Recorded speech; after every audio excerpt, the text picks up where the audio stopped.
So we are starting about the I measure every grief I meet. I measure every grief I meet with narrow probing eyes. I wonder if it weighs like mine or has an easier size. I wonder if they bore it long or did it just begin. I could not tell the date of mine. It feels so old a pain. I wonder if it hurts to live and if they have to try and whether could they choose between it would not to be to die. I note that some gone patience long at length renew their smile, an animation of a light that has so little oil. I wonder if when years have piled some thousands on the harm that hurt them early, such a lapse could give them any balm. Or would they go on aching still through centuries of nerve enlightened to a large pain in contrast with the love?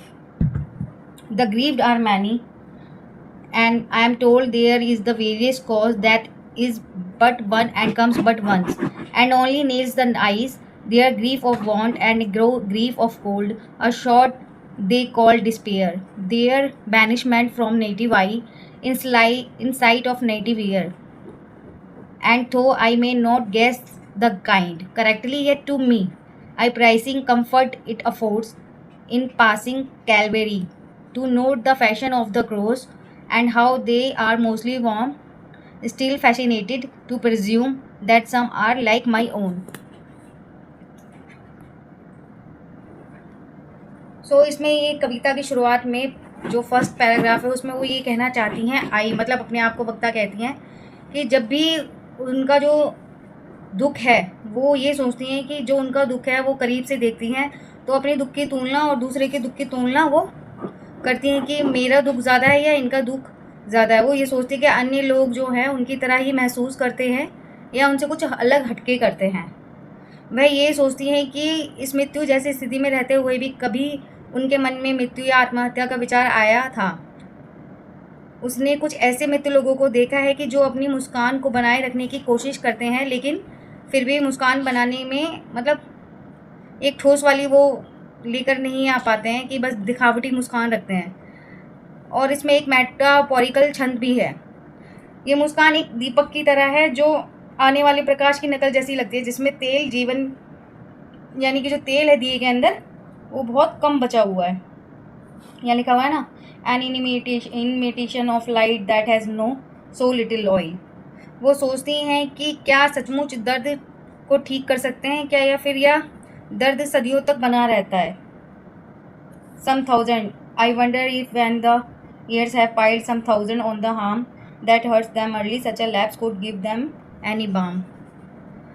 यह सदियों तक बना रहता है या वह प्रेम के विपरीत के प्रबंध से बड़ा दर्द में बदल जाए। वह कहती है कि दुख के कई कारण होते हैं, उन समय मृत्यु एकमात्र एक ऐसा दुख है जो जीवन में केवल एक बार आता है और आँखों के को हमेशा के लिए बंद कर देता है। वो ये सोचती हैं कि जो ये कमियां हैं, निराशा हैं, ये जो दुख है उसको वो उल्लेख कर रही हैं, जो चाहत है कि और लोगों का दुख भी ऐसा ही होता है जैसा मेरा दुख है।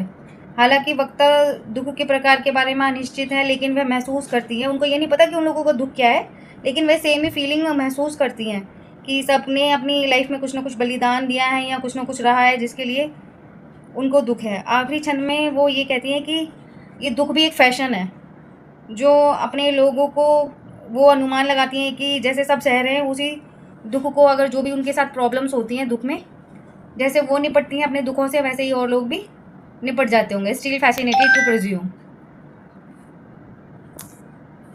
तो इसमें जो इनकी कविता के 10 छंद हैं बल्लाड स्टैंजा में लिखे हुए हैं इन्होंने, और ABC CB में राइम स्कीम पे लिखे हुए हैं। तो ये इनकी एक छोटी सी पोयम है जो इन्होंने ज़्यादा बड़ी लिखी हुई नहीं है, बस टोटल मिला के ये कहना चाहती हैं कि वो उसके जो लोग हैं उनके शोकग्रस्त लोगों का मतलब दुख महसूस करना चाहती हैं और उनकी दुख की तुलना में अपनी तुलना को महसूस करना चाहती हैं कि उनका दुख कैसा है, मेरा दुख कैसा है, जैसा मैं महसूस करती हूँ वो वैसा महसूस करती होंगी।